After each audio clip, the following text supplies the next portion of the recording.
हमारे कोई संविधान के अंदर राष्ट्रपिता नाम की कोई चीज नहीं है। जिंदगी भर गांधी ने स्वदेशी की बात की, तो भैया माउंटबेटन को फिर क्यों भारत का डोमिनियन का पहला गवर्नर जनरल बना दिया कि बिना खड़क बिना डाल दे दी तूने हमें आजादी, जो के हर उस आजाद हिंद फौज के सिपाही के लिए जिन्होंने अपनी जान दी इस देश को लेकर लड़ते लड़ते अंग्रेजों से, एक महान अपमान है उनका। जिन कांग्रेसमैन को इसने उंगली पकड़ के राजनीति सिखाई थी, उन्हीं के लिए गांधी बेकार हो गया।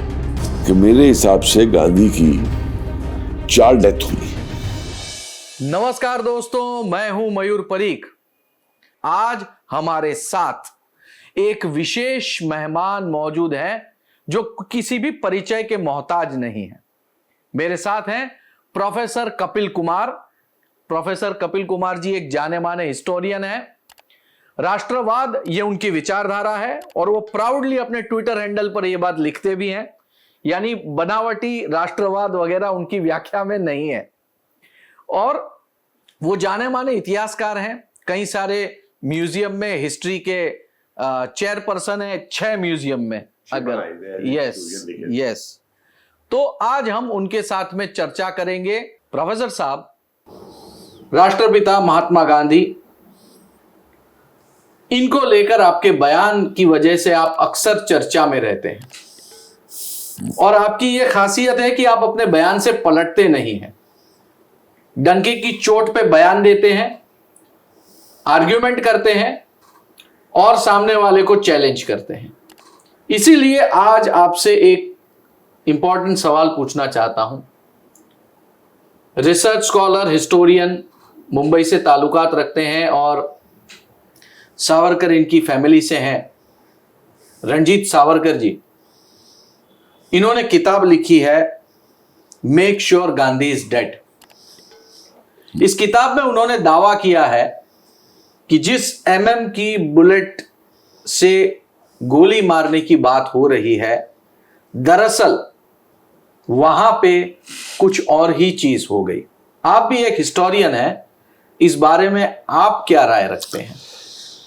देखिए, मेरी सबसे पहली राय तो ये है, मैं तो राष्ट्रपिता नहीं कहूंगा। आपने राष्ट्रपिता शब्द इस्तेमाल किया है क्योंकि हमारे कोई संविधान के अंदर राष्ट्रपिता नाम की कोई चीज़ नहीं है। और अगर हम संविधान को फॉलो करते हैं तो मैं राष्ट्रपिता नहीं कहूँगा, ना ही मैं महात्मा कहूँगा उसके अंदर। अब सवाल उठता है, इनका पोस्टमार्टम नहीं कराया गया। 10 दिन पहले से मालूम था कि इनको मारने की योजना है, वो नहीं हुई। और जो चीज़ें रणजीत सावरकर जी ने अपनी पुस्तक में उठाई हैं बहुत महत्वपूर्ण है, लेकिन इस देश में दिक्कत यह है कि उस पर कोई इंक्वायरी करने को खड़ा नहीं होगा, क्योंकि इशू ऐसा है कि एक ऐसा नैरेटिव गांधी को लेके बना दिया गया है इस देश के अंदर कि बिना खड़क बिना डाल दे दी तूने हमें आजादी, तूने कर दिया कमाल, जो के हमारे देश के हर क्रांति के लिए, हर उस आजाद हिंद फौज के सिपाही के लिए, हर उस नौसैनिक क्रांति के सिपाही के लिए जिन्होंने अपनी जान दी इस देश को लेकर लड़ते लड़ते अंग्रेजों से, एक महान अपमान है उनका कि आजादी दे दी इस तरीके से। और इतने कॉन्ट्रडिक्शंस है गांधी के अंदर। देखिए, मेरा बार बार ये कहना है कि गांधी कोई भगवान नहीं था। गांधी एक प्रैक्टिसिंग पॉलिटिशियन था। और गांधी को आपको एसेस करना है तो आप देखिए कि गांधी बोलता क्या है और गांधी करता क्या है। आज भी जब मैं बोल रहा हूं आपके सामने, बहुत लोग मुझे गाली निकालेंगे कि मैं क्या बोल रहा हूं, लेकिन मेरे तथ्य को काटे।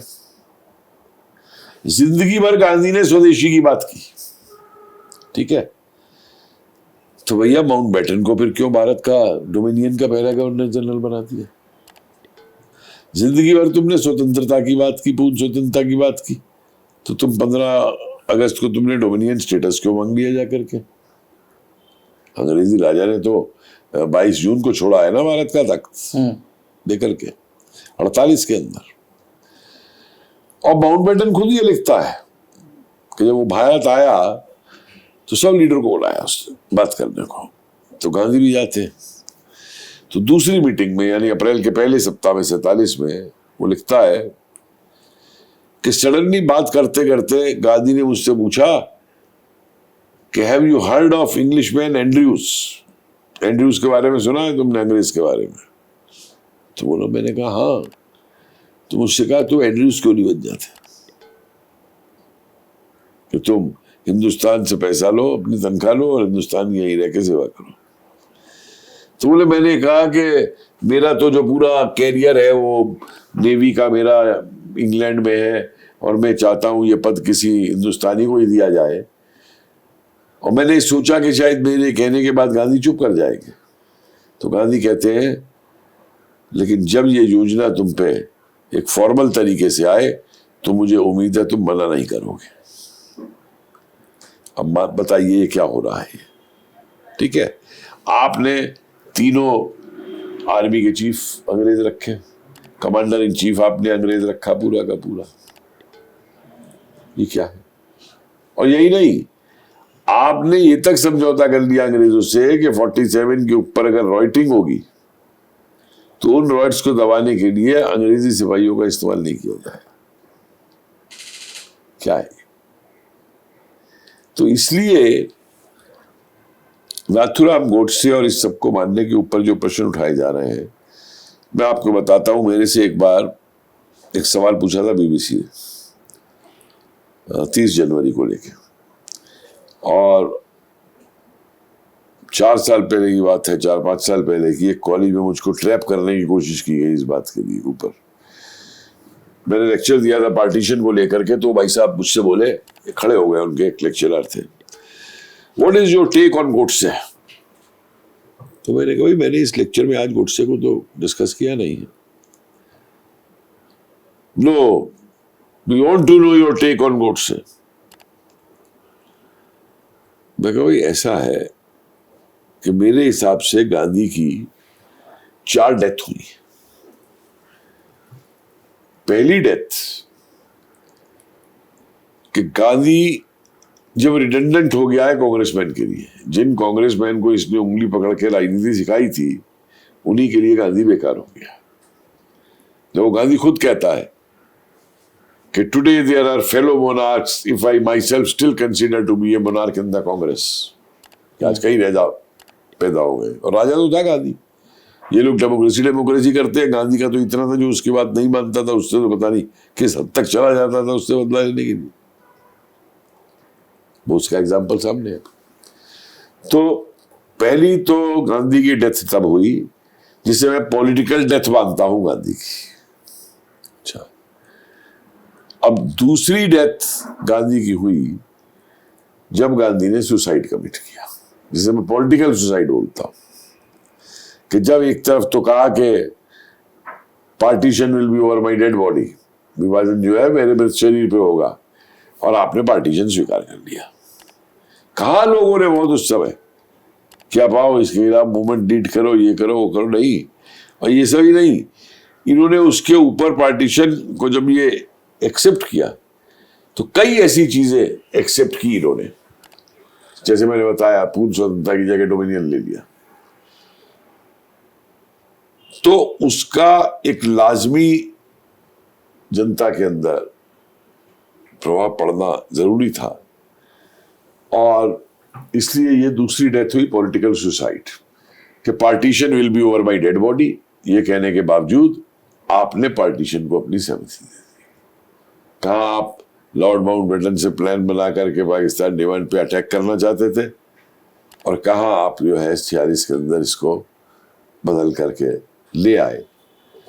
तो ये एक बहुत महत्वपूर्ण सवाल इस संदर्भ में उठता है गांधी को लेकर। दूसरा एक चीज मुझे और बताइए गांधी की, कि गांधी की अहिंसा की अगर बात करें, यही कारण है ना कि वो सावरकर का भी विरोध कर रहे हैं, सबका विरोध कर रहे हैं। तो भाई मुझे एक बात बताओ, कोई प्रथम विश्व युद्ध में अंग्रेजी सेना में सैनिकों को भर्ती करवाना, ये क्या है? खुद गांधी ने लिखा है कि हम जब खेड़ा के उन गांवों में गए जहां हमने आंदोलन चलाया था, हमने लोगों से कहा कि अंग्रेजी सेना में भर्ती हो जाओ, तो लोगों ने अपने दरवाजे बंद कर दिया हमारे ऊपर। क्या मतलब है इसका? और जो सेना में भर्ती होने जा रहे थे जिनको तुम भर्ती करवाना चाह रहे थे सेना में, वो क्या वहां पे बैठ करके धरने में बैठते जर्मन के खिलाफ, या भूख हड़ताल कर देते वहां पे कि जर्मनी हिटलर जी वापस ले लो, नहीं तो हम भूख हड़ताल में बैठ जाएंगे। तो बहुत बड़ा कॉन्ट्रडिक्शन है गांधी का। ऐसे एक के बाद एक 20 कॉन्ट्रडिक्शन गांधी के मैं आपको दिखा सकता हूं, जहां गांधी वाइसरॉय के कहने पे एक्ट कर रहा है विशेष तौर से।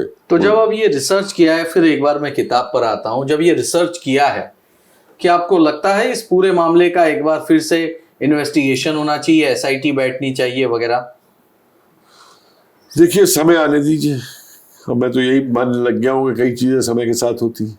कि नेताजी का जो स्टेच्यू लगा वहां पे कर्तव्य पथ पे, तो एक समय के साथ ही लगा, कितने सालों से चल रहा था, सन 64 से वो जगह खाली पड़ी थी। लेकिन मैं चाहता ही हूँ कि जितनी हमारी युवा पीढ़ी आतुर है इस समय, अगर इस युवा पीढ़ी की जिंदगी के दौरान ही आ जाए तो बहुत बड़ी बात मानूंगा इस चीज को। बिल्कुल, यानी कि इंडिया में बहुत समय लग जाता है किसी बात को खरी या खोटी साबित करने में। तारीख पे तारीख, तारीख पे तारीख, दिन निकलते जाओ, साल बनाते जाओ, और फिर वो मामला ही इरेलेवेंट हो जाता है। बहुत बहुत धन्यवाद, आप आए हमारे स्टूडियो में, हमारे साथ चर्चा की। दोस्तों, आपको ये वीडियो कैसा लगा, वीडियो के नीचे कमेंट बॉक्स में जरूर लिखें। वीडियो अगर पसंद आया हो तो अपने दोस्तों के साथ में शेयर करें, लाइक करें, और हमारे इस चैनल को सब्सक्राइब करना ना भूलें। बहुत बहुत धन्यवाद।